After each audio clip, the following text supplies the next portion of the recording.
Assalamualaikum warahmatullahi wabarakatuh. Waalaikumsalam warahmatullahi wabarakatuh. Sebelumnya, perkenalkan nama saya Nisa Indiati dari Prodi Pendidikan Pancasila dan Kewarganegaraan Angkatan 2020 Universitas Jambi. Di sini saya mau menjelaskan materi tentang tanggung jawab. Materi ini adalah tugas mata kuliah saya, Pendidikan Nilai dan Moral. Oke, terlebih dahulu saya mau kasih pengertian sedikit tentang apa itu tanggung jawab.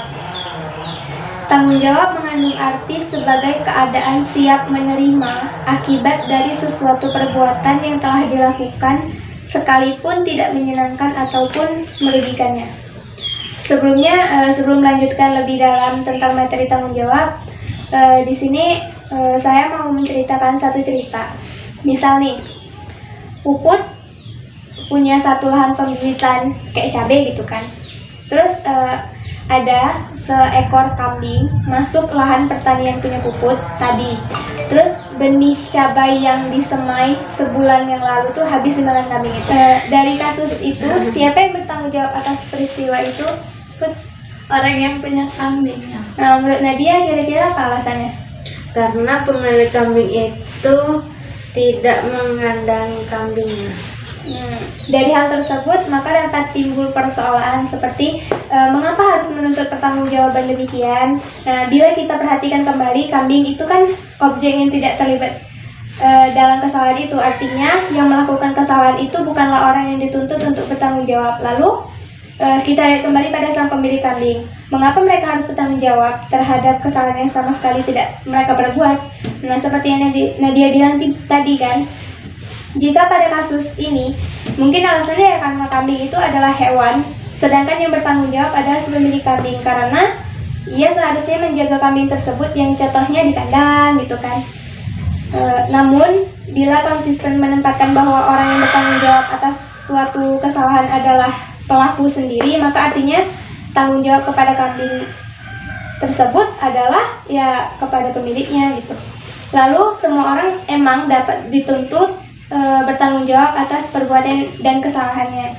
Perbuatan yang tidak bisa namun ada juga nih ada suatu perbuatan yang tidak bisa dimintakan tanggung jawab kepada pelakunya atau perbuatan yang dilakukan. Nah, contohnya seperti apa Nadia? Contohnya seperti kasus tadi. Puput kecewa karena bibit habis dimakan kambingnya. Jadi Puput tidak bisa menghukum kambing itu, namun Puput ganti rugi kepada pemilik kambing karena tidak dikandang. Dari kesimpulan Puput tadi, maka tanggung jawab atas perbuatan yang dilakukan dilimpahkan pada orang yang bertindak sebagai pengasuh, pemelihara, atau pelindungnya. Namun, kecuali dari kasus itu, tanggung jawab atas perbuatan yang dilakukan seseorang akan berada pada dirinya sendiri. Seperti misalkan Puput mecahin gelas, nggak mungkin kan misalnya Nadia yang disuruh tanggung jawab, pasti Puput kan. Nah gitu, artinya tuh tanggung jawab itu atas perbuatan yang dilakukan seseorang berada pada dirinya sendiri gitu. Tanggung jawab seseorang berasal dari perbuatan yang sendiri dan pula karena perbuatan orang lain.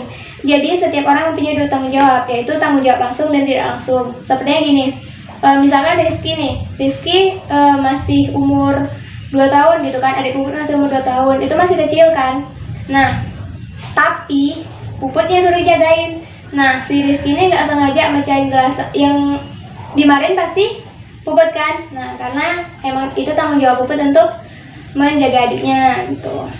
Oke, sekian dan terima kasih penjelasan dari itu kakak. Mungkin ada misal nih berdua udah ngerti gitu tanggung jawab? Udah. Di rumah udah sering tanggung jawab? Udah. Bismillah. Yaudah kayak gitu, saya akhiri. Wassalamualaikum warahmatullahi wabarakatuh. Waalaikumsalam.